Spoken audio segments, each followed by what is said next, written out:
sobre ellos los bendecía. Que el Señor nos bendiga por medio de su palabra. Pueden tomar sus asientos y las clases pueden tomar ubicación.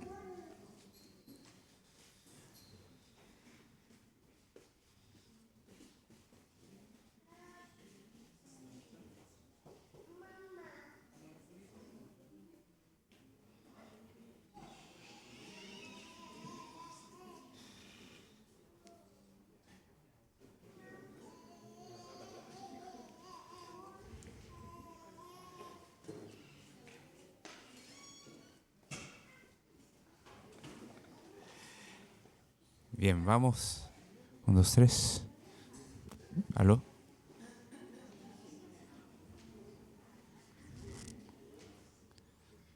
Un, dos, tres.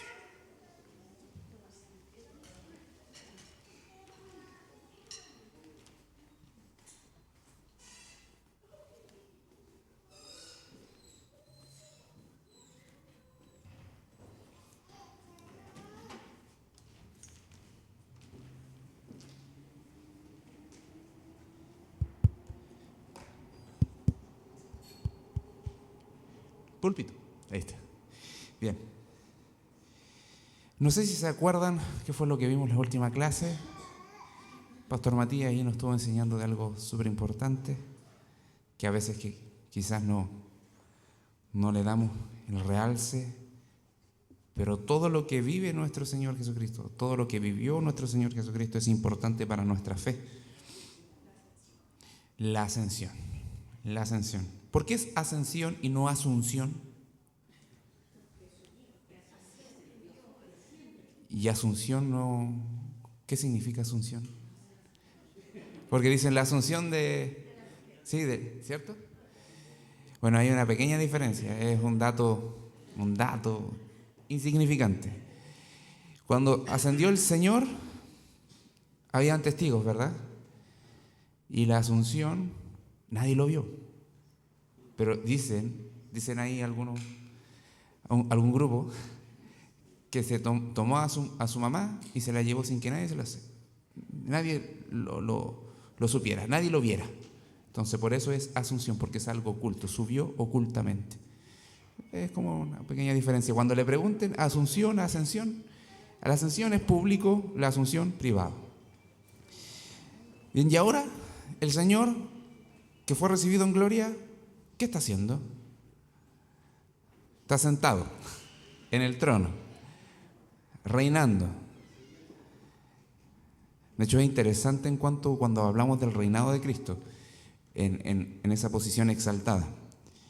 ¿Pero tiene algún ministerio celestial el Señor?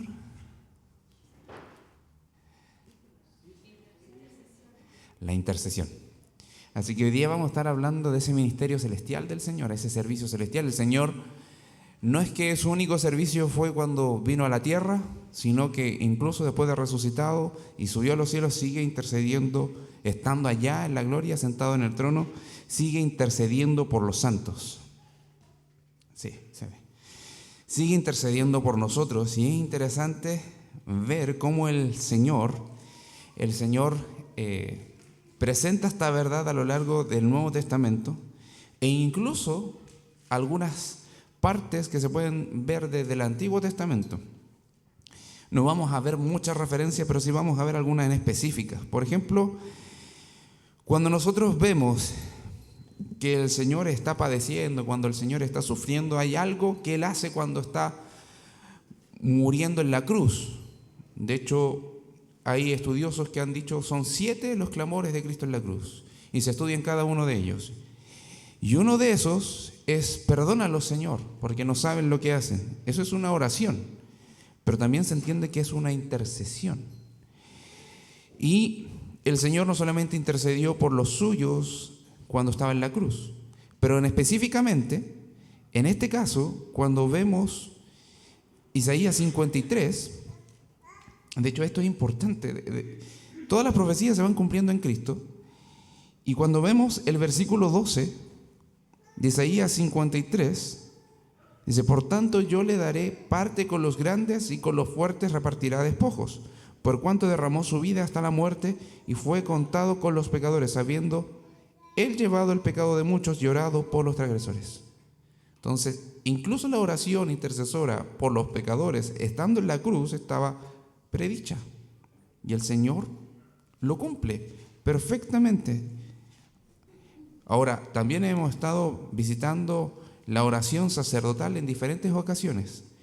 Pero cuando vemos que el Señor es llevado al cielo, ascendió, los discípulos ven que una nube lo cubre, una gloria lo cubre, una gloria manifiesta de parte de Dios lo cubre, y después ellos se quedan mirando, esperando, no sé si volviera inmediatamente. Los ángeles dicen que están mirando al cielo, vayan y hagan lo que el Señor les dijo. Bueno, nos da la garantía de que el Señor sigue intercediendo por nosotros. Ahora, Jesús, nuestro intercesor. En el presente, el Señor en la gloria, las Escrituras testifican de Él como un intercesor celestial a favor de la iglesia. Él ascendió a los cielos y estando a la diestra del Padre, ejerce como un abogado y sumo sacerdote. Y esto es interesante. ¿Por qué tenemos la confianza del mismo texto que se citó ayer de Primera de Juan y todo el capítulo número 1, específicamente apuntando hacia la comunión, pero la garantía de que se nos entrega en esa escritura de que nuestra comunión no se pierde, sino que tenemos un abogado que intercede por nosotros y que Él es fiel y justo para perdonarnos de nuestra maldad? Esa seguridad es una constante realidad en nuestra vida. ¿Por qué? Porque Él está allá en la gloria y utilizando este oficio que el Señor le entregó y que el Padre le concedió al Señor Jesús, y el Señor Jesús en su naturaleza también poseía. Vamos a ver algunos versículos, pero vamos a ir por partes. Romanos 8:34 dice: ¿quién es el que condena? Cristo Jesús es el que murió. Si más aún, el que resucitó, el que además está a la diestra de Dios, el que también intercede por nosotros. Esta realidad no es algo aleatorio o algo adicional a la fe, sino que es algo fundamental de nuestra fe. Porque vamos a ver que esta intercesión no está separada de su sacrificio, no está separada de su labor como sumo sacerdote y de lo que la ley decía que el sumo sacerdote hacía en el día de la expiación. De hecho, la figura de la ascensión y lo que pasaba en el Antiguo Testamento cuando un sacerdote entraba al lugar santísimo, también es algo que estaba anunciado. Eso que ocurría cuando entraba el sumo sacerdote al lugar santísimo estaba prefigurando o anticipando lo que el Señor Jesús vivió cuando subió a los cielos y fue cubierto por esa nube. Es interesante, ahí lo vamos a visitar. Interceder. Vamos a quedar ahí. Interceder, ¿qué significa?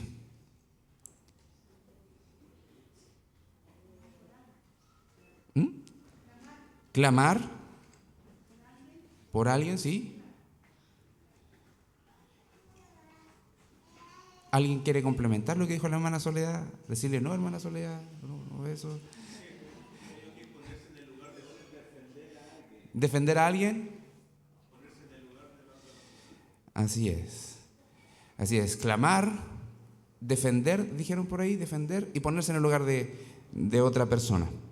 La palabra, ahí está. En términos bien sencillos, dice suplicar en beneficio y en representante de otra. Suplicar en beneficio, pedir un bien y estar en el lugar de otro, representar a otro. Como cuando se presentaban peticiones por un intermediario a un rey en representación de otra persona.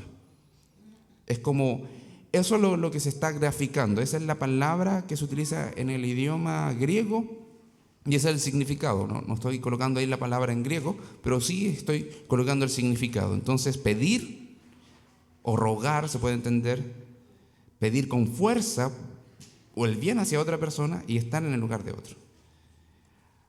En ese sentido, el Señor intercede como sumo sacerdote mediante, primero que todo, su sacrificio. Entonces, cuando hablamos de que Cristo es intercesor, hace referencia a que Él es sumo sacerdote, y el sumo sacerdote siempre fue un intermediario en el pueblo entre Dios y los hombres, y entre los hombres con Dios. Y ahora, en ese mismo sentido, lo primero que vemos, intercede como sumo sacerdote mediante su sacrificio. ruega a favor del pueblo mediante el sacrificio ofrecido a Dios, como el día de expiación se ofrecía en el lugar santísimo. Y aquí vamos a visitar las porciones de la Escritura que le había anticipado. Vamos a Hebreos.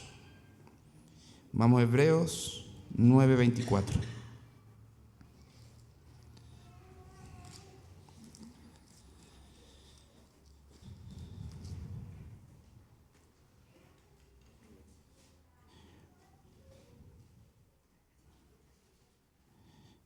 ...23 y 24... no sé si alguien quisiera leer ese texto.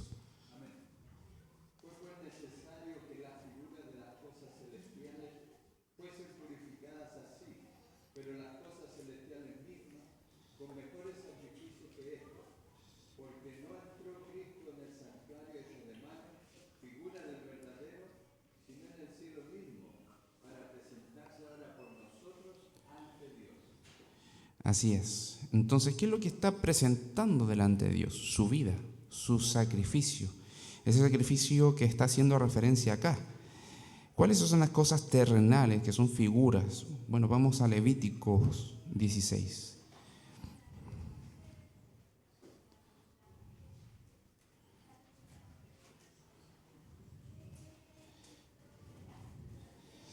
Levíticos 16. Y vamos a leer hasta el versículo del 1 al 3. ¿Quién podría darle lectura? Habló Jehová a Moisés después de la muerte de los hijos de Aarón, cuando se acercaron delante de Jehová y murieron. Y Jehová dijo a Moisés: di a Aarón tu hermano, que no en todo tiempo entre en el santuario detrás del velo delante del propiciatorio, que está sobre el arca, para que no muera, porque yo apareceré en la nube sobre el propiciatorio. Con esto entrará Aarón en el santuario con un becerro para expiación y un carnero para holocausto. Bien, lo importante, si se dan cuenta, cuando entraba, en el versículo 2, ¿qué ocurría? Aparecía una nube. Y eso es lo mismo que ocurrió con el Señor Jesucristo cuando entró al trono del Señor en el lugar santísimo, santísimo, santísimo. Y es lo que está diciendo Hebreos 24. O sea, así como los sacerdotes ofrecían sacrificio y cuando entraban al santuario y entraban al lugar santísimo, cubría una gloria y venía la nube y los ocultaba y el pueblo no veía. Bueno, asimismo el Señor Jesucristo fue ocultado de los ojos de los apóstoles, subiendo adelante del Padre para presentar su sacrificio permanentemente delante de Él. Y para eso tenía que hacerlo vivo. Y ahí viene la resurrección. Entonces, esto es maravilloso, queridos hermanos. La primera intercesión del Señor Jesucristo y la más poderosa para a favor de nuestra vida viene a ser su misma muerte y resurrección. Y eso es tremendo. Bien, Cristo es ocultado por la nube en la ascensión y presenta su sacrificio de expiación a favor del pecador. Y de hecho podemos seguir con un versículo más en Hebreos, o dos versículos más en Hebreos 9, 25 y 26. Hermano César, ¿podría completar esa lectura?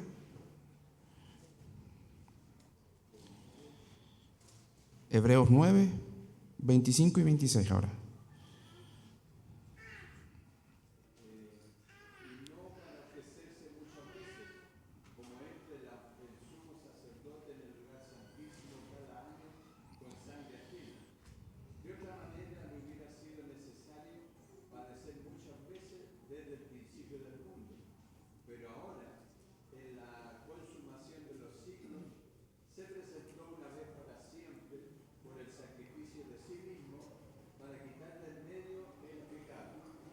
Ahí está.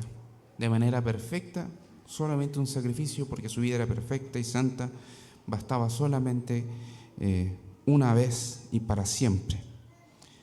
Así que eso es como primera parte. El Señor intercede como sumo sacerdote mediante primero sus sacrificios y luego también podemos decir que en segundo lugar mediante sus oraciones también.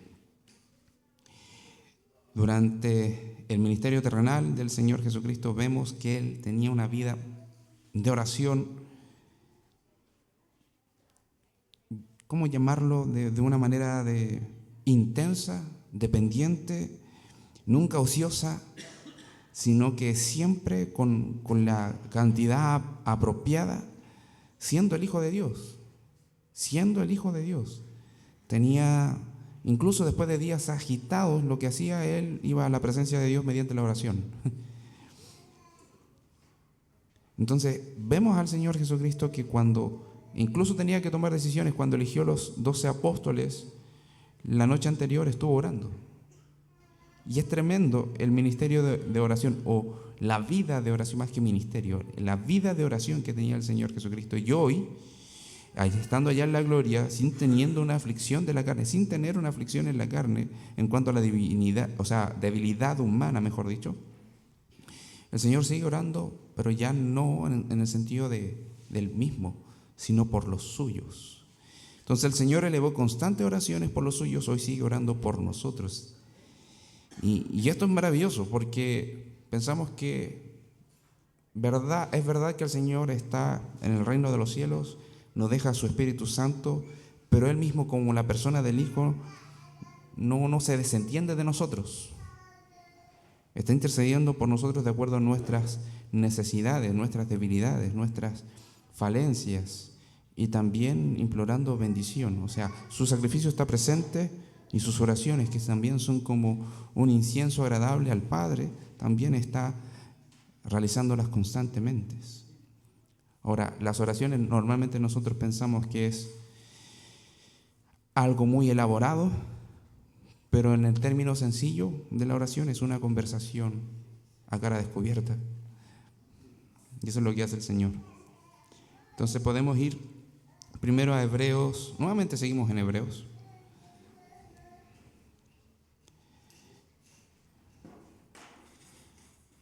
Hebreos 7.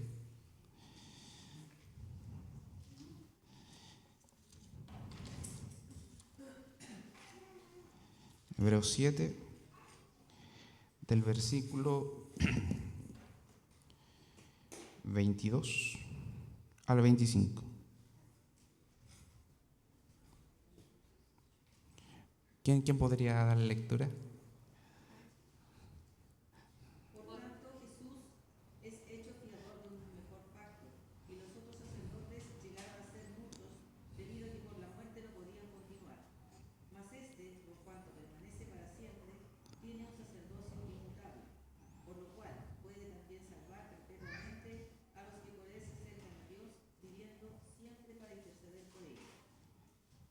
Bien, y esta es la idea, no solamente con su sacrificio, sino que está rogando por ellos, por su vida, con oraciones agradables como sumo sacerdote, como sacerdote. Y es lo que vemos también en Isaías 12, o sea, 53, versículo 12, es lo que vimos en un comienzo. No solamente ora por los transgresores y pecadores, sino que ora también por los suyos. Y ejemplo de esto lo tenemos en Juan 17. Juan 17, incluso antes de que nosotros fuésemos creyentes y antes que naciéramos, el Señor ya estaba orando por los que iban a creer por la palabra de los apóstoles. Y esto es algo maravilloso, porque muchas oraciones del Señor Jesucristo, yo estoy seguro que ni el 10% fueron registradas. Y algunas fueron registradas para ver cómo era el fondo de la oración de Cristo, cómo era el fondo de los sentidos y los motivos por los cuales el Señor oraba. El Señor en Juan 17 ora fundamentalmente por nuestra unidad, por medio de la fe en Él, por conocer al Señor, que al conocer al Señor recibimos la vida eterna. Vemos también que el Señor ora por la unidad y la protección hacia su pueblo, hacia los apóstoles, luego por los discípulos en general, por medio de estar mirando su amor, por tener en común su gloria y estar mirando siempre a Cristo. Entonces es maravilloso. Y también vemos algunas oraciones que Él hizo por sí mismo. Getsemaní es un buen ejemplo. Getsemaní, tenemos oraciones de alabanza, pero también tenemos oraciones por otro. Hay una oración que no fue verbalizada, que el Señor hizo en su corazón, pero testifica al pueblo que estaba viendo lo que iba a ocurrir, que el Señor, el Padre, la había escuchado.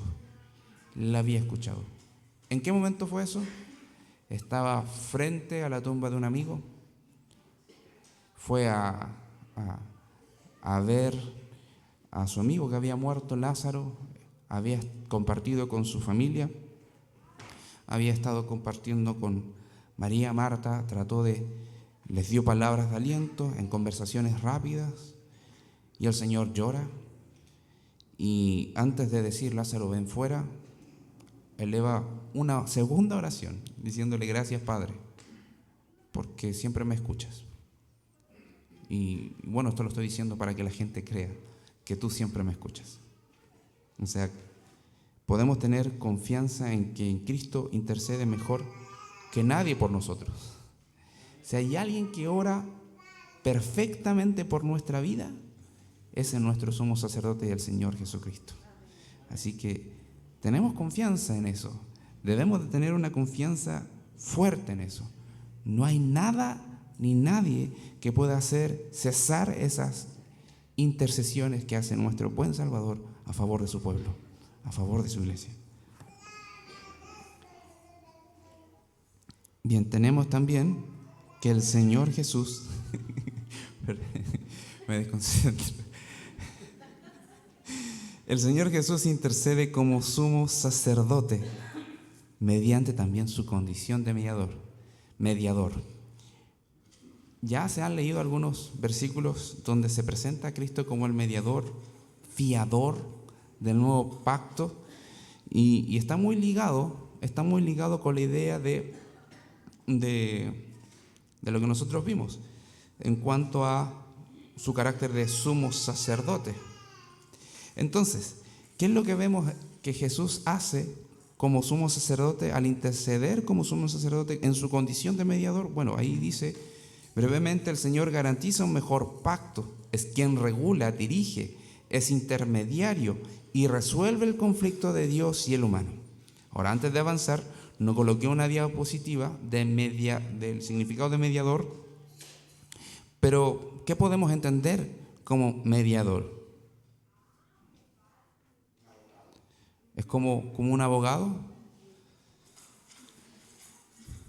Bueno, en la figura legal, hoy en Chile hay una especie de mediador, y es la instancia previa antes de entrar a litigio, sobre todo en temas familiares, ya sea por X motivo. A veces lo que más se repite son pensiones de alimentos, regulación del trato del padre con los hijos, y cómo se va, y así.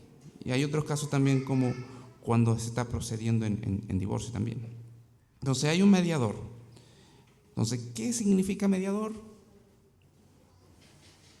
Alguien que busca resolver un conflicto. Así, de manera sí, pacífica, de manera equitativa, de manera justa.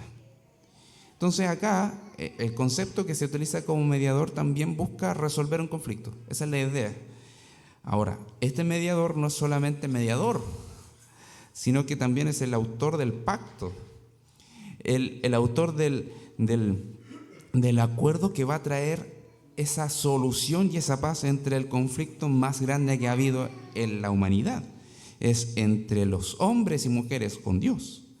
Entonces no hay conflicto mayor que podamos mirar, que es el que tiene el ser humano con Dios.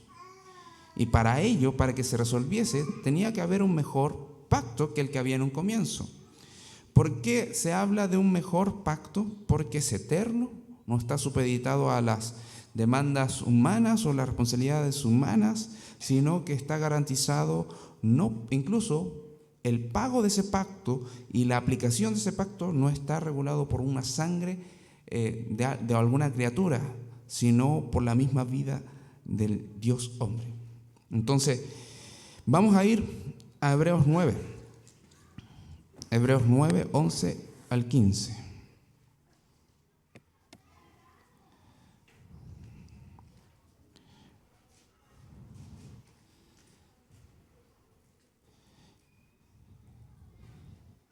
Y si alguien quisiera darle lectura a este texto.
Amén. No sé si puedo agregar algo a eso, pero el Señor está diciéndolo súper claro, súper claro.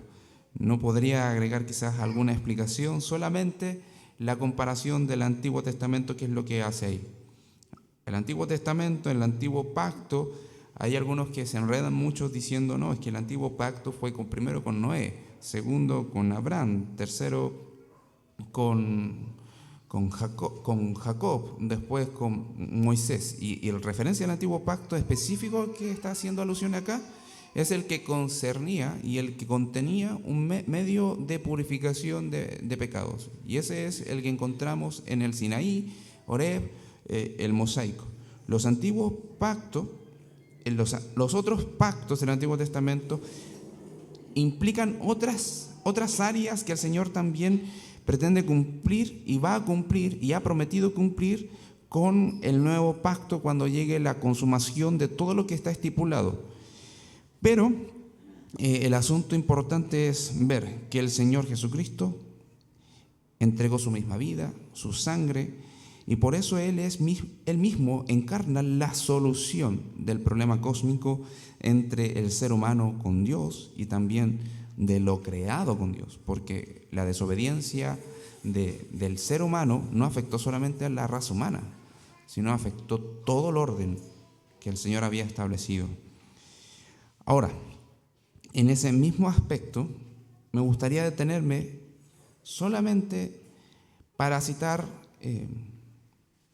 algo maravilloso, una oración de confesión delante de Dios, de confianza delante de Dios, que lo presenta como el testigo de la vida de uno de los creyentes reconocidos del Antiguo Testamento. Es el primer libro escrito de la Biblia y fue escrito por Moisés, pero no está dentro del Pentateuco.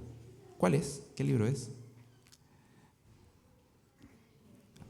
Job. Yo varias veces me equivoqué, me decían, ¿ya cuál fue el primer libro escrito? No, Génesis. No, me decían los profes. ¿Pero cómo que no, profe? Abra su Biblia, decía. Entonces, vamos a Job. Y vamos a ir al capítulo 16. Capítulo 16. Vamos a leer algunos versículos de acá, de este pasaje.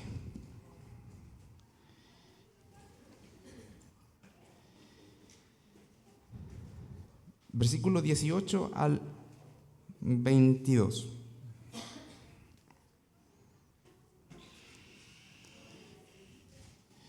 Dice, oh tierra, no cubras mi sangre y no haya lugar para mi clamor. Mas he aquí que en los cielos está mi testigo y mi testimonio en las alturas. Disputadores son mis amigos, mas ante Dios derramaré mis lágrimas. Ojalá pudiese disputar con el hombre con Dios como con su prójimo. Mas los años contados vendrán y yo iré por el camino de donde no volveré. Aquí claramente el contexto no es el más alegre, pero entre medio dice una gran verdad. Dice una gran verdad. El versículo 19 habla de que Dios es su testigo. y su testimonio en cuanto a lo que ha hecho, su vida está bajo el testimonio de Dios. Esa es la idea. Entonces, ¿qué es lo que está presentando? Aquel que me conoce, aquel que sabe lo que soy, que sabe lo que he hecho, sabe lo que creo, sabe cómo he vivido, está allá a las alturas. Él sabe cada una de las cosas que yo he pasado, que yo he vivido, y Él sabe cómo he andado delante de Él. Entonces, su testimonio es su testigo, y ahí es la idea de intercesor. El intercesor de Job estaba a las alturas y nuestro intercesor también. No tenemos un intercesor humano, tenemos un intercesor divino, todo suficiente. Y también tenemos, en la oración de Jesús por los discípulos, en primera instancia los apóstoles y luego los creyentes que vendrían después de ellos. Ahora, podemos pensar en cuáles son las garantías del nuevo pacto. ¿Cuáles son las garantías del nuevo pacto? Y es aquellas cosas que garantiza el Señor como un mejor pacto, como un mediador excelente que presenta un excelente pacto. Vemos varias cosas ahí, y lo primero que vemos es el perdón de pecados, la remisión de pecados absoluta, vida y herencia eterna. Tenemos seguridad de salvación y glorificación, un corazón nuevo, la palabra de Dios en la mente y en el corazón, el Espíritu de Dios, santificación posicional y progresiva, comunión con Dios, entre otras, y podríamos seguir. A cada una de esas listas nosotros podríamos agregarles versículos, y muchos de esos versículos podrían estar ahí en Hebreos, como se mencionaron, pero también unas citas del Antiguo Testamento como en Ezequiel, ¿cierto? Ahora, hoy día tenemos, pregunta, algún comentario antes de continuar, y en realidad como ya ir finalizando esta clase de hoy, ¿no? Bien. En ese sentido, podemos terminar con el texto de esperanza para nosotros, un texto de esperanza que también está en hebreo. Yo le pregunto a usted, querido hermano, querida hermana, ¿ha tenido aflicciones durante la semana? ¿Ha estado en aprietos? ¿Ha estado angustiado? ¿Ha tenido debilidades? ¿Ha tenido quizá a veces un corazón cabizbajo? ¿O ha estado siempre en gozo? Y más que gozo, siempre gozoso, como dice Filipenses. Gozo sobre gozo. Bueno, para los que somos débiles, el Señor nos presenta un texto en Hebreos 4, y es maravilloso. Dice: por tanto, teniendo un gran sumo sacerdote que traspasó los cielos, Jesús, el Hijo de Dios, retengamos nuestra profesión, nuestra fe. Porque nuestra confesión también sobre Cristo, nuestra confianza en Cristo, porque no tenemos un sumo sacerdote que no pueda compadecerse de nuestras debilidades, sino uno que fue tentado en todo según nuestra semejanza, pero sin pecados.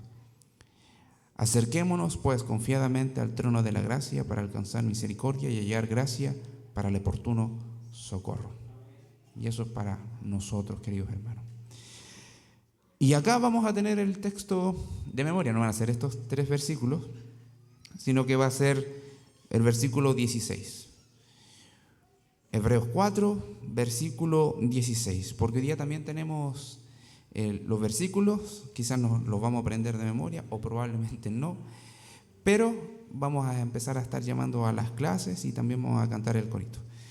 Así que eso, queridos hermanos, esa ha sido la clase de hoy.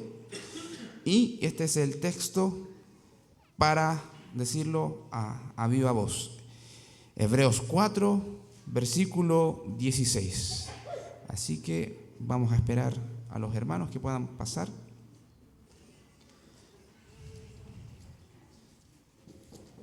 A los niños.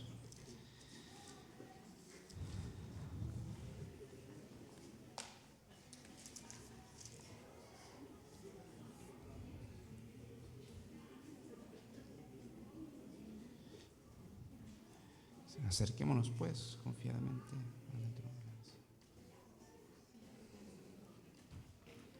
Creo que se están preparando.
Bien, vamos a comenzar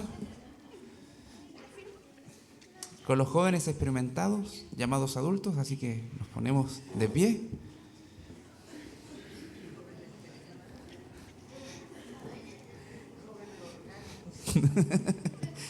Y vamos a decir la cita, el texto, y después cerramos con la cita. Así que a la cuenta de 3. 1, 2, 3.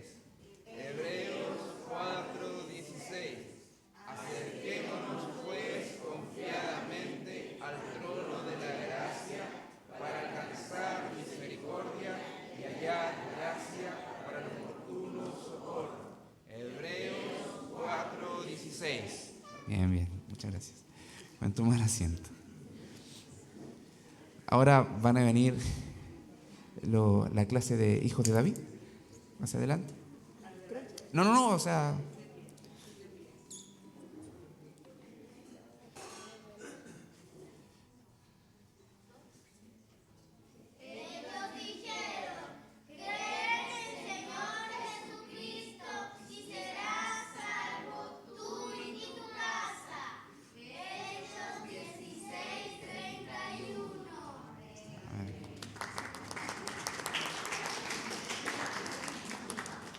Y ahora viene la clase más chiquitita, ovejitas del buen pastor.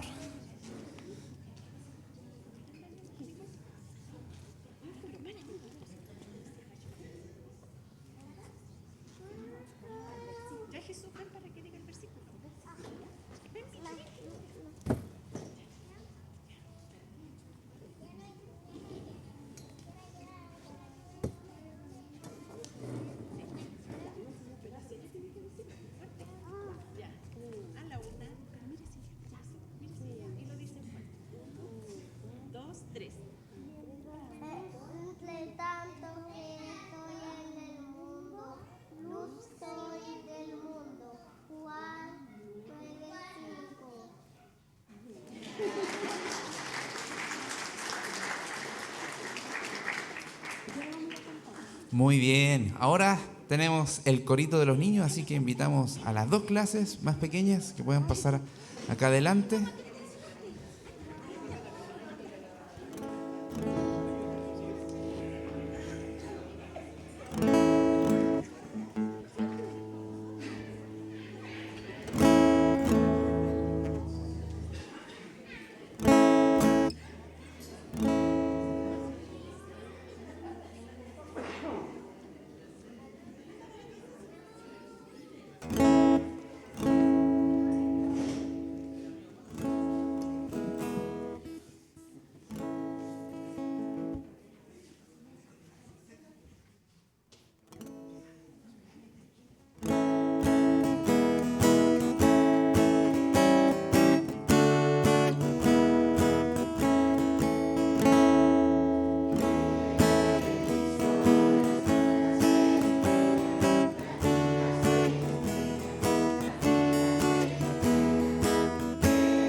Bien, bien. Nos vamos a poner de pie, vamos a orar. Pastor Matías, por favor. Oramos, Padre amado, te damos gracias, Señor, porque tú eres bueno. Agradecemos, Señor, porque podemos acercarnos, Señor, confiadamente, Señor, al trono de la gracia. Agradecemos porque hoy podemos conocerte a ti, cantarte, adorarte, orar, aprender más de ti. Agradecemos por esto y también podemos transmitir esto a los más pequeños, Señor amado. Agradecemos por todo esto, te damos gracias por este tiempo de enseñanza, Señor. Ayúdanos, Señor, a seguir perseverando, a seguir confiando, Señor, en que esto es lo que debemos hacer. También agradecemos, Señor, por los alimentos. Te pedimos, Señor, que sea de bendición, que sea un buen tiempo de poder pasar juntos. Te pedimos esto en el nombre de tu Hijo amado Jesucristo, nuestro gran intercesor, nuestro mediador. Amén. Amén. Estamos en receso.